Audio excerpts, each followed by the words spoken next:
பேரறிஞர் அண்ணா எதிர்கட்சி தலைவர்.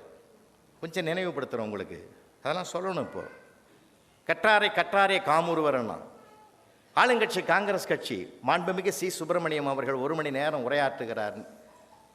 எல்லா காங்கிரஸ்காரர்களும் அமைதியாக இருக்கிறார்கள். அண்ணா மெத்த படித்த மேதை எழுந்தார். மாண்புமிகு அமைச்சர் அவர்கள் ஆற்றிய உரை இயேசுநாதர் மலைப்பொழிவு செய்தது போல் இருந்ததுன்னு பாராட்டினார். அப்போ தான் கைத்தட்டினாங்க எல்லாரும். சிஎஸ் இருந்தார்.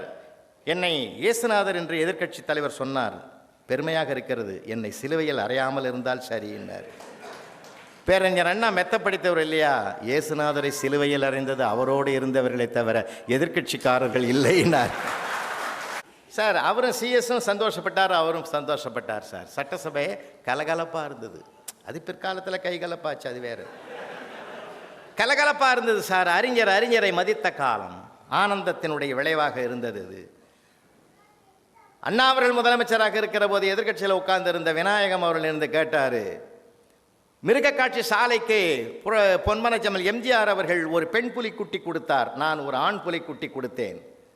அந்த மிருகக்காட்சி சாலைக்கு போய் பார்த்தேன், பெண் புலிக்குட்டி பராமரிக்கப்படுகிற அளவுக்கு நான் கொடுத்த ஆண் புலிக்குட்டி பராமரிக்கப்படவில்லைன்னார்.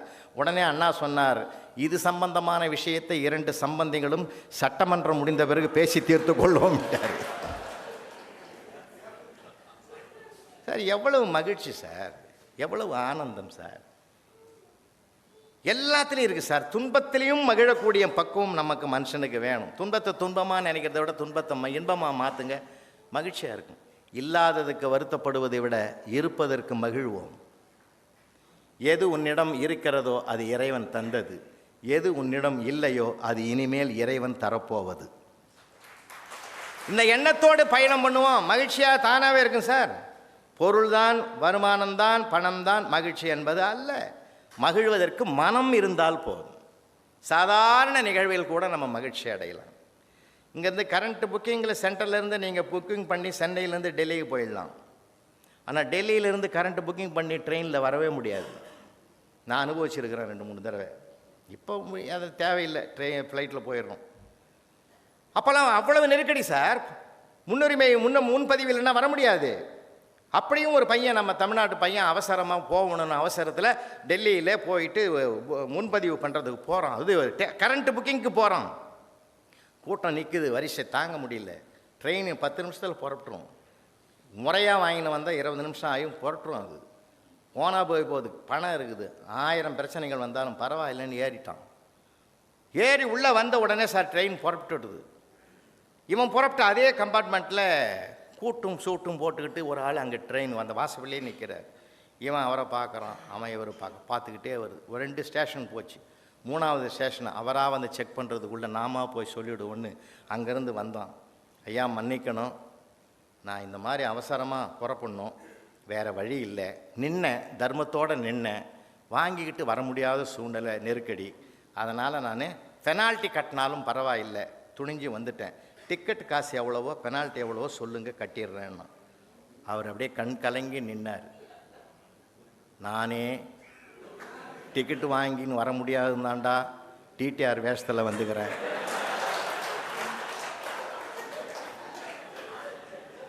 ஆனால் ஒன்று, நான் டிடிஆர் வேஷம் பொருந்துதா இல்லையான்னு நான் பயந்துக்கின்னு இருந்தேன்.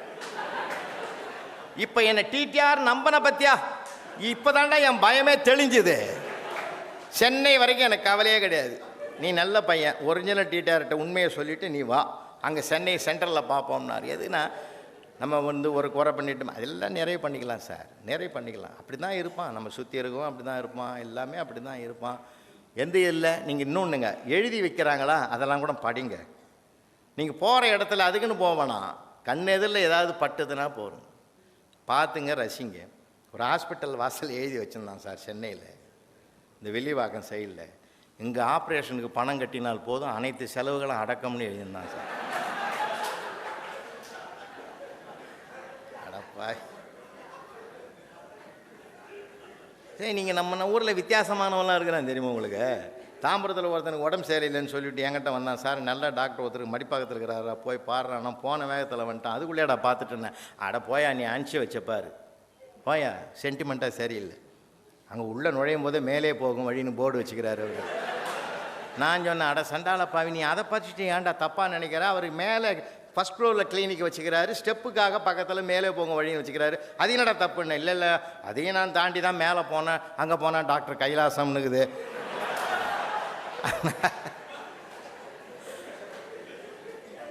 அது சென்டிமெண்ட்டாக ஒத்து வரல. இந்த மாதிரி வித்தியாசமான பார்வை பார்க்குறவனை நீங்கள் என்ன மாற்றுவீங்க? எப்படி சார் மாற்ற முடியும்? எப்படி மாற்ற முடியும்? வேடிக்கை உலகம்னா பாரதி, வேடிக்கை மனிதர்கள்னா பாரதி. ரொம்ப ரொம்ப சங்கடமான உலகம். அதை நம்ம சமாளித்து ஜாலியாக ஆக்கிக்கணும். ரொம்ப மகிழ்ச்சியாக எடுத்துக்கணும் சார். எல்லா இடங்கள்லையும் இருக்குது. கொட்டி கிடக்கிற மகிழ்ச்சியை நாம் பார்க்க பழகிட்டோம்னா போதும். அதை விட பெரிய விஷயம், ஒரு ஹாஸ்பிட்டல் வாசலில் இருக்கிறேன், நன்றி மீண்டும் வருங்கன்னு எழுதிக்கலாம். நான் ரொம்ப ரஷ்ஷேன் அதை. இது நான் கோயிலாக குளமா, நன்றி மீண்டும் வருங்கன்றது எப்போ என்ன எழுதுறேன்னு தெரியலையே சார். அதனால தான் தென்கட்சியார் நானும் சேலத்தில் அம்மாப்பேட்டை பேசிட்டு குகைக்கு போகிறோம். இடையில காரில் விட்டு இறங்கி அப்படி கிராஸ் பண்ண வேண்டிய இடத்துல நான் எதையுமே என் கண்ணில் பட்டால் பார்த்து ரசிப்பேன். அதில் எழுதிக்கிறான், என்ன எழுதியிருக்கிறான், ஒரு அட்டையில் ஒருத்தன் டெலிஃபோன் ஒயரை போட்டு மூடணும். அதனால் அந்த பள்ளத்தை தோண்டின்னு போகிறான்.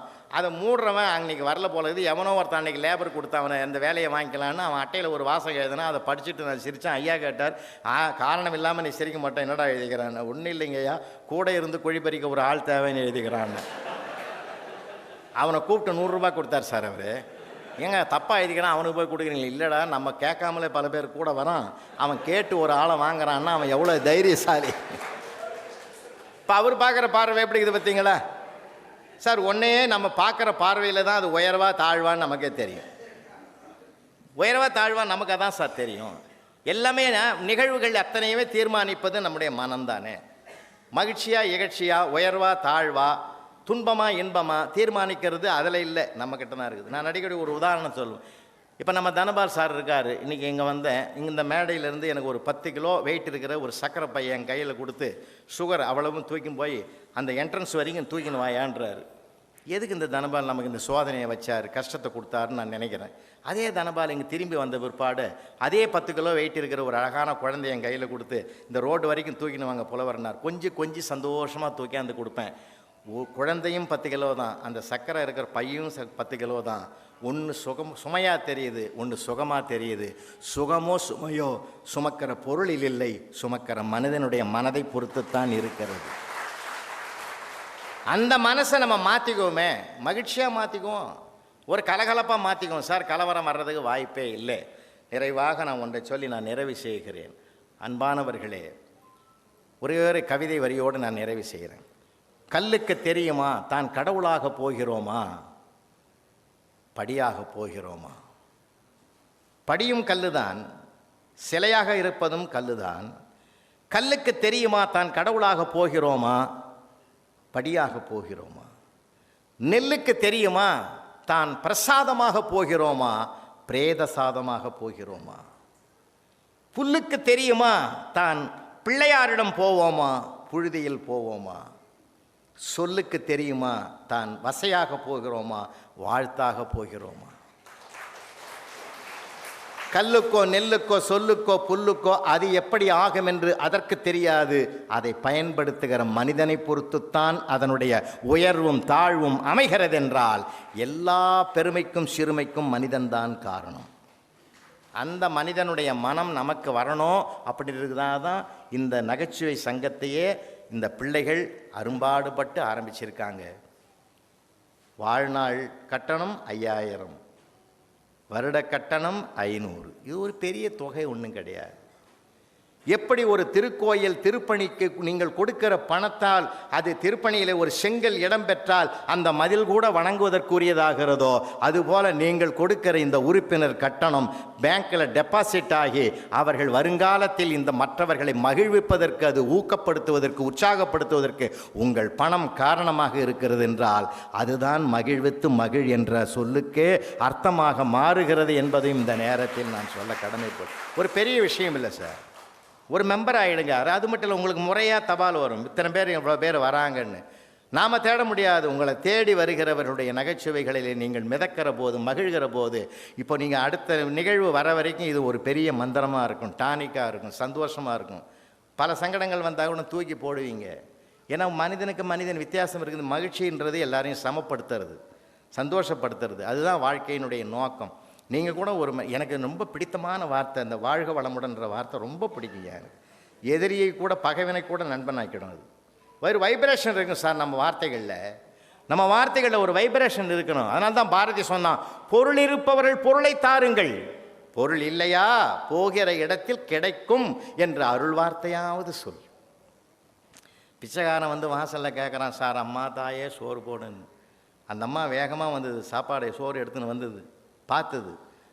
ஆளை பார்த்தா பயங்கரமாக இருக்கிற, போய் மூட்டை தூக்கி ஏதாவது வேலை செஞ்சு பழைக்க வேண்டியதானே, பிச்சை எடுக்கிற. அவன் கோவப்படலை சார், கோவப்பட்டா அவன் நினச்சது நடக்காது. அம்மாடி நீ கூட பார்க்கறதுக்கு நயன்தாரா மாதிரி தான் இருக்கிற, சினிமாவில் நடிக்கவா போன, இதுங்களுக்கெல்லாம் வடித்து கொட்டுறதுக்கு தானே இந்த வீட்டிலே இருக்கிற. அந்தம்மா அழுது சார், வருஷ கணக்கில் வடித்து போடுறேன், ஒன்று கூட நன்றி இல்லைடா, எங்கேருந்தோ வந்தவன்டா நீ, என்னை பார்த்து வருத்தப்படுற பத்தியா, கவலைப்படாதரான்னு சூடாக 4 இட்லி கையில் கொடுத்து சாப்பிட வச்சுது சார் அந்த அம்மா. அவன் கோவப்பட்டு வார்த்தைகளை உதிர்த்திருந்தான்னா அது அந்த பழகுமா, என் தம்பி மாறுறானி, உனக்கு எப்பப்போ பசிக்குது அப்பெல்லாம் வாடா தரேன்னுதுன்னா ஒரு உறவாயிட்டான் சார் அவன். வார்த்தைகள் இருக்கிறது வாழ்க்கையின் சிறப்பு. நீங்கள் நல்ல வார்த்தைங்க பிளெஸ்ஸிங்காக சொல்லுங்களேன் சார், என்ன அருமை, பாராட்டுங்கன்ற. நான் உயர்வை பாராட்டுவதும் கிடையாது, தாழ்வை வருத்தப்படுத்த வைப்பதும் கிடையாது. 8th ஸ்டாண்டர்ட் படிக்கிற போது என்னுடைய கிளாஸில் இருக்கிற பையன் 5 சப்ஜெக்ட்லையும் காப்பி அடிச்சிட்டான்னு சொல்லி என்கிட்ட ரிப்போர்ட் வந்தது. என்ன செய்யணும்னு எல்லா டீச்சரையும் கேட்டேன், டிசி கொடுத்துரு. முருகேசனை கூப்பிட்டேன், முருகேசா பிரச்சனைடா, என்னால் உங்களுக்கு பிரச்சனை வரக்கூடாதுன்னா. ஏய் பிரச்சனையும் உனக்குடா, அதான் நான் சொல்லிட்டேன்ல, என்னால் பிரச்சனை வரக்கூடாது உங்களுக்குன்னு. 5 பேரும் வந்து உங்ககிட்ட பேசும்போதே தெரிஞ்சுக்கணும் சார் என்னை பற்றி தான் இருக்குன்னு. விடுங்க சார், உழைக்கிறதுக்கு 1000 வழி இருக்குது, விடுங்க. என்னடா அது நான் செய்யறதும் போகிறேன், விடுங்க சார் அப்படின்னா சார் டிசி கொடுத்துட்டேன் சார். 15 வருஷத்துக்கு பிறகு பார்க்குறான், நான் அதே பழைய ஸ்கூட்டரில் போகிறேன், அவன் காரில் வரான் சார். டோரை இறக்கிட்டா, ஐயா வணக்கம் நல்லா இருக்கீங்களான்னா. வாடா இப்போ என்ன பண்ணுறேன் முருகேசா, 5 ஜெராக்ஸ் கடை வச்சுக்கிறேன் சார். நான் சொன்னேன், அப்போ 5 சப்ஜெக்டில் காப்பி அடித்தேன், இப்போ 5 கடை மூலமாக காப்பி எடுக்கிறியாடான்னு. சார் நீ அன்றைக்கு மாதிரியே பேசுகிற சார், அதான் சார் உங்கள்கிட்ட இருக்கிற சிறப்புன்னா. ஒரே ஒரு கடை தாம்பரம் பிரான்ச்சில் குரோம்பேட்டையில் வச்சுக்கிறேன் சார், ராதா நகரில், கொஞ்சம் தயவு செஞ்சு வரீங்களாண்ணா. சாயந்தரம் 6 மணிக்கு போகிறேன் சார், அதிர்ந்து போனேன் சார். எதிரில் 3 கடை இருக்குது, ஒருத்தன் கூட போகல சார். இவன் கடையில் 10 பேருக்கு வரிசையில் நிற்கிறான் சார் கியூவில். அதில் ஒருத்தன் சொல்கிறான், கடைன்னா முருகேசன் கடை தான்டா, மாடர்ன் டெக்னாலஜிடா. என்னமான கடை தெரியுமாடான்னா. அப்போ தான் போர்டை பார்த்தேன் சார், இங்கு தமிழ், தெலுங்கு, கன்னடம், மலையாளம், ஆங்கிலம், இந்தி அனைத்து மொழிகளிலும் ஜெராக்ஸ் எடுக்கப்படும் எழுதிக்கிறாங்க.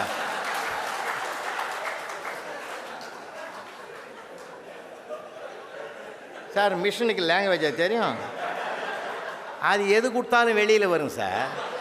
அவன் 3 பேரும் வெறும் ஜெராக்ஸ் கடன் மட்டும்தான் எழுதிக்கிறான், இவன் ஒருத்தன் தான் இவ்வளவு நுட்பமாக எழுதிக்கிறான் சார். அவன் மெய் மறந்து இதாண்டா மாடர்ன் டெக்னாலஜின்னு சொல்லிட்டு வந்து நிற்கிறான்னா சார், சின்ன விஷயங்களில் தான் சார் நமக்கு ஜெயிக்க முடியும். அவன் எவ்வளோ நுட்பமாக பண்ணியிருக்கான் பார்த்தீங்களா. இதுக்கு பேர் தான் புத்திசாலித்தனம்னு பேர். அதனால தான் வாழ்க்கையில் முன்னேன்னா 2 விஷயம், ஒன்று அச்சப்படாதே, இன்னொன்று ஆச்சரியப்படாதே. ஒருத்தன் வளர்ந்துட்டானே நம்ம ஆச்சரியப்படக்கூடாது, வளருவோமான்னு அச்சப்படவும் கூடாது. அச்சத்தையும் ஆச்சரியத்தையும் தூக்கி எறிந்தால் நாமே ஆச்சரியக்குறியாக மாறுவோம். உண்மை. 1000 பேரை எதிர்த்து வாழலாம், ஒருவரை கூட எதிர்பார்த்து வாழக்கூடாது. வாழ்க்கையில் நிறைய நம்ம விஷயங்கள் தெரிஞ்சுக்கணும் சார். அதனால் சந்தோஷமாக இருங்க, கலகலப்பாக இருங்க. பசங்க சில நேரங்களில் நானே சொல்லுவேன், நான் யார் தெரியுமாடா, சாலமன் பாப்பையா ஐயா தமிழறிஞர் இடத்துல நான் வந்து சங்க இலக்கியம் கேட்டவன்டா, அவ்வை நடராஜன் இடத்துல திருக்குறள் கேட்டவன்டா, பழ முத்தப்பனார் இடத்துல புறநானூறு கேட்டவன்டான். ஒரு பையன் ஓன்னு அழுது சார். நீ ஏன்டா அழுகுறன்னு, நீ மட்டும் நல்ல வாதியார்கிட்ட படிச்சுட்டு நாங்கள் வந்து உங்கள்கிட்ட மாட்டிக்கணும்னா சார். அப்படி தான் சார் சொல்லுவான். குழந்தையாக தான் சார் இருக்குது. அதனால் சந்தோஷமாக இருங்க. நான் சொல்கிறேன், குழந்தைகளை திட்டாதீர்கள், தீட்டுங்கள்னு சொல்லுவேன். குழந்தைகளை திட்டாதீர்கள், தீட்டுங்கள்னு சொல்லுவேன். நம்மலாம் எல்லாத்துலேயும் நுட்பம் இருக்குது சார். நீங்கள் ரசிக்கணும், ஆழங்கால் படணும், அப்போ தான் அது சுவைக்கும். பிப்ரவரி 14 என்ன சார்? காதலர் தினம்.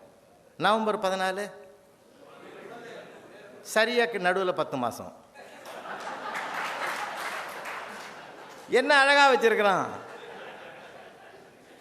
சார். நீங்கள் நான் சில நேரங்களில் உட்காந்து யோசிப்பேன், தமிழில் சொல்லுகள்லாம் எப்படி வந்தது, எப்படிலாம் கண்டுபிடிக்கலாம், எவ்வளோ அறிவாளி இருந்திருக்கிறோம்.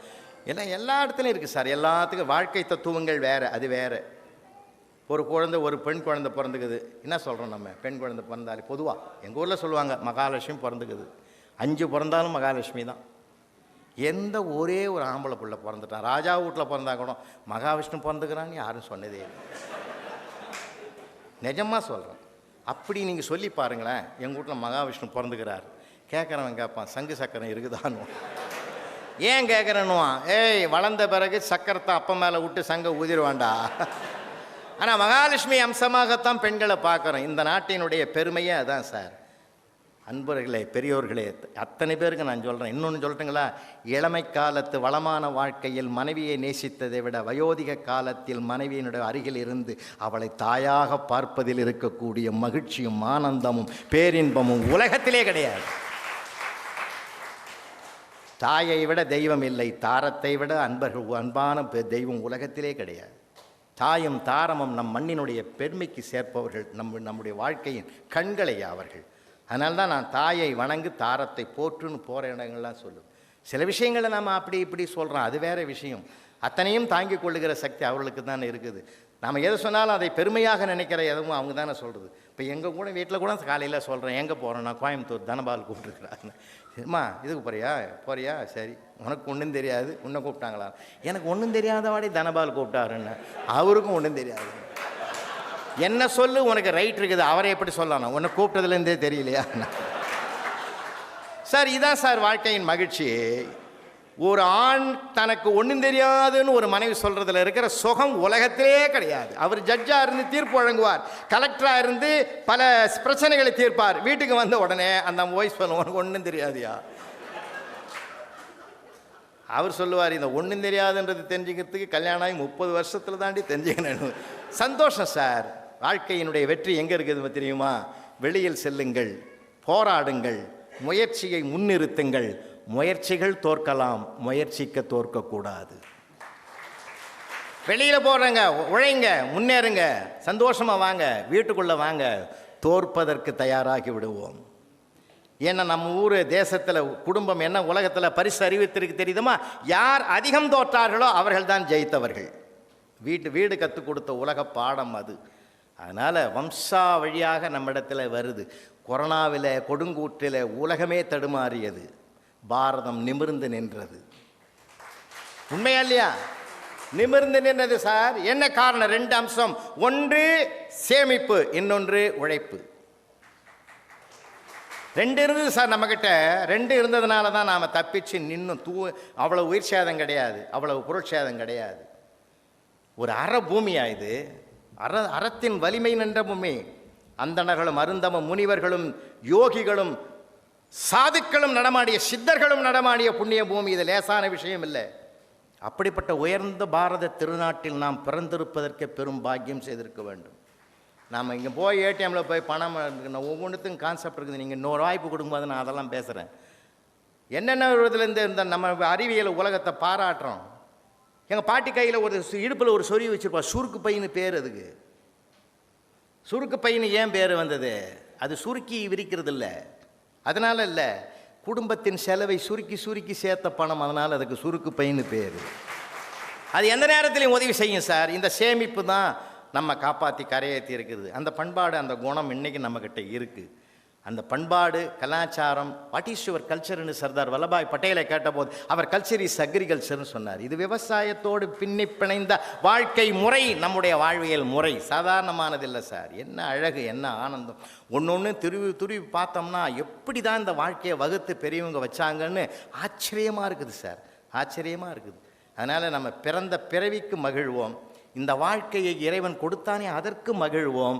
இன்னும் சொல்லப்போனால் என்கிட்ட ஒருத்தன் வந்தான் சார், என்னையா அவனுங்களுக்கு காரு கொடுத்துக்கிறான், பங்களா கொடுத்துருக்குறான், பணத்தை கொடுத்தான், எனக்கு என்னையா கொடுத்தான் வச்சான் கடவுள். என்னம்மா அம்மா பாராட்டுற நீ?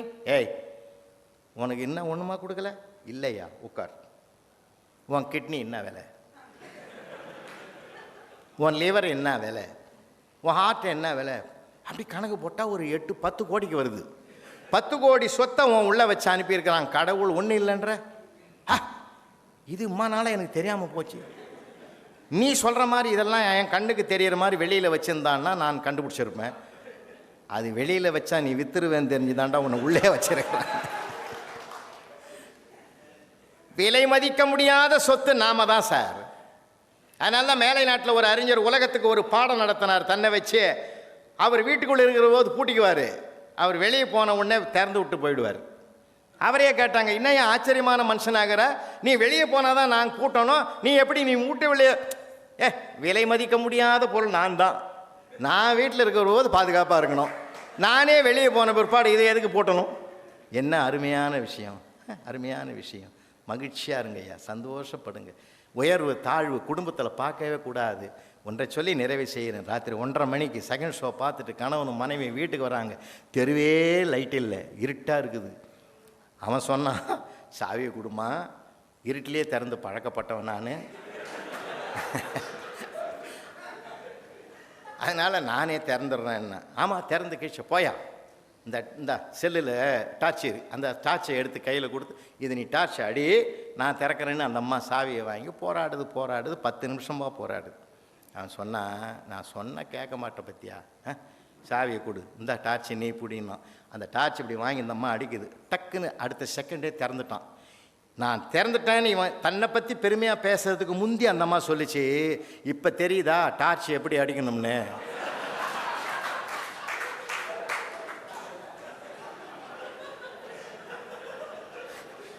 அப்போ தான் சார் அந்த அம்மா வாங்குச்சு. இப்போ தெரியுதா டார்ச் எப்படி அடிக்கணும்னு. அவன் பேசவே இல்லை சார், அவன் மௌனமாயிட்டான் சார். அடேங்க அப்பா, உன் எப்படி வளர்ந்துட்ட, கல்யாணமான புதுசில் பேசுவியான்னு நான் எதிர்பார்த்தேன், இப்போ எப்படி பேசுகிற அப்படின்னு உள்ளூர சந்தோஷம் படுறான். பார்த்தீங்களா? இதை விட ஒரு மகிழ்ச்சி ஆனந்தம் எங்கேயா கிடைக்கிறது? இந்த மகிழ்ச்சியை கடவுள் வாழ்நாள் முழுவதும் ஆயுள் முழுக்க நமக்கு கொடுக்கணும்னு பிரார்த்தனை பண்ணாலே போதுமையா. அந்த மகிழ்ச்சி தானாக வந்தால் வெற்றி பின்னால் வந்து கொண்டே இருக்கும். நன்றி.